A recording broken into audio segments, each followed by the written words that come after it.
Welcome to the 74 Weld YouTube channel. My name's Quinn. My goal here on all these videos is very simple. It's to answer the question of why. And in answering that question, we will inherently provide you with education, detailed insight into why we do what we do, and put this stuff into context that you care about for your own application in off-road. What's up, guys? Quinn with 74 Weld here with Chad.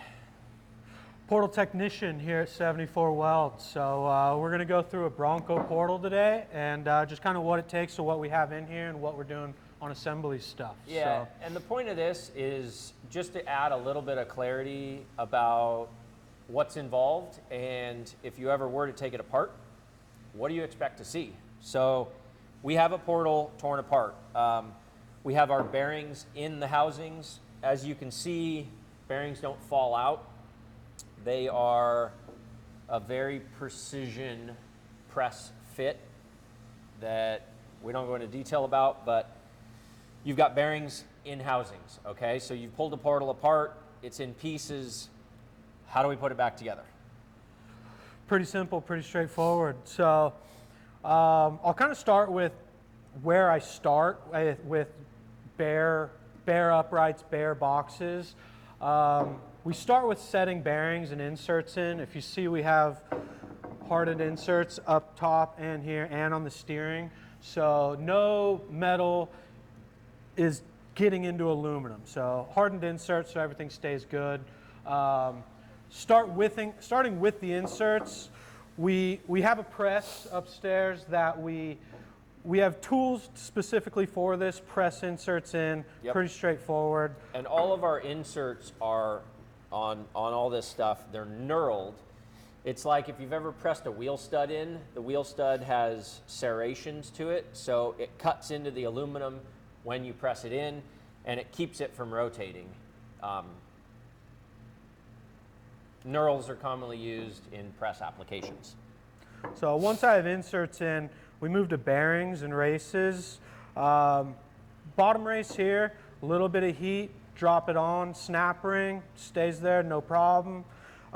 Then we go to bearings, and I use a torch and I kind of heat this whole thing up to where it's pretty hot to the touch, and then we're just sliding bearings in. Just, you know, it's just like you would any other bearing. You know, heat up your aluminum, drop your bearing in, make sure it's set to the proper height, and you know you're bottoming out on exactly where everything is. And as far as the heat goes, we're heating it to warm to hot to the touch. It's probably 150, 180 degrees. You don't need to get it glowing. Our uprights are 70-75. 70-75 hits a wall for fatigue life and yield strength at like a little over 300 degrees. It takes a ton of heat to ever get to that point. You never will. If you ever do get to the point where you want to change bearings, I would suggest calling us first and we'll give you a bunch of tips on it. But bearings are set, we're in. Let's dive into what does it take to assemble a portal. Yeah, so once my bearings are in, I try and keep bearings and races all matched together. So everything here, this race came off this bearing, this race came off this bearing. And so everything kind of stays with the bearing it came with, and yeah, it all matches. So if you are going to disassemble a portal, mark top right of the gear, top left gear. It's a good idea to always run gears in the same direction. It's kind of like if you take an axle shaft out and you have two shafts that are the same length, don't swap the shafts because that material has memory to it. So if it's constantly rolling clockwise, you don't want to then roll it counterclockwise because you'll be stressing that material in a different form. It can lead to failure. Keep gears in the same spot that they came out of. They're also marked. So I have a part number with a left and a right on these things. So if you ever do take it apart, that left and right is into the box. Yes. So we can start here. So if you're looking down from above, left, right. This is my left gear. So it's going to just slide right into the bearing and take my right gear. And laser marks are up, so you can see it. So left here, right here, slides right in, and then same with your upper gear. This upper gear, as you can see, is longer on one side. The part that sticks out is our seal surface in the upright up here, so that is coming up. So pretty simple on how we put things in, and that's it.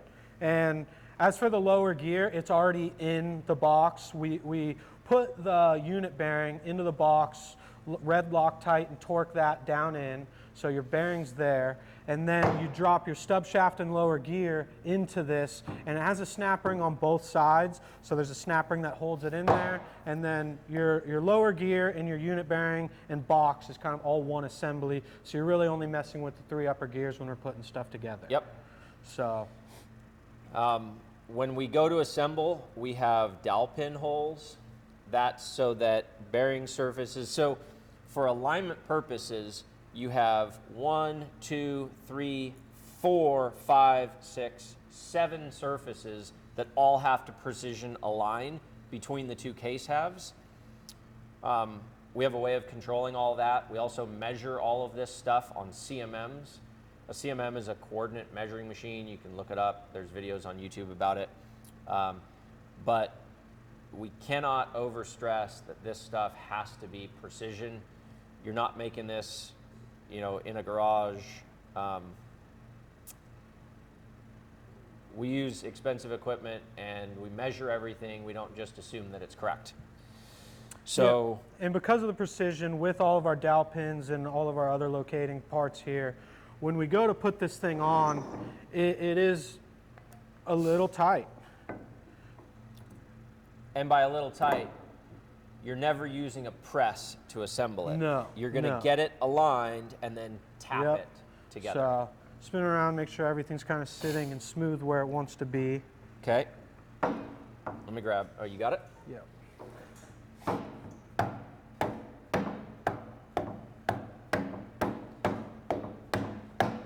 And I'm not whacking this thing. Like I said, it's all precise. We want it all smooth, you know, nothing binding up.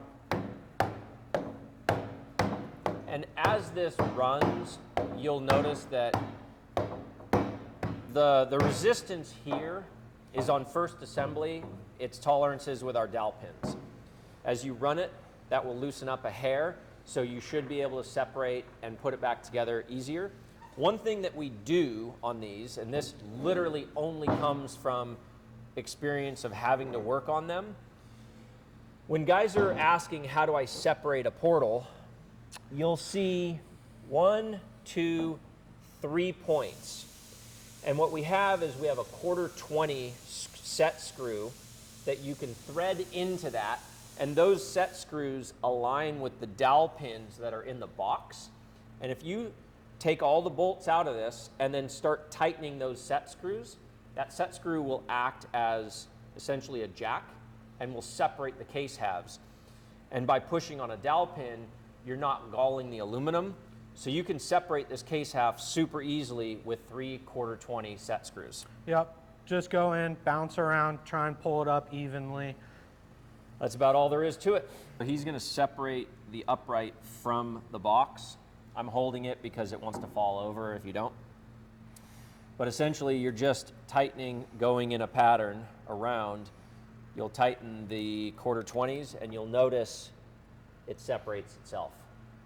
So it just makes it easier for disassembly, and that's the only purpose of these. Make sure that when you're reassembling it, you back those out, because you'll never get it tight and you won't figure out why.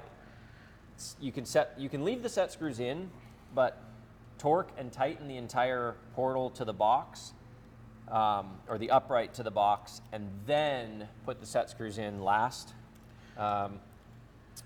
And that makes it to where it's not seeing excessive force. You up yet? Once it gets 90% of the way there, you can typically tap.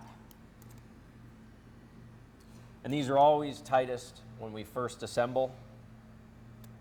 And after running, everything shifts a hair, but you still have, forget the dowel pins, you have all the gears that align the 2 case halves. That's where the real strength is. It's not in the 3/8 dowel pin. That one's loose. Oh. And there's the two halves. Pretty straightforward. Hope you enjoyed the video. Like to show you some more insights. Let's not let that thing fall. And we'll catch you on the next one. Thanks, guys. Thanks for watching. If you enjoy this type of content, subscribe to our channel.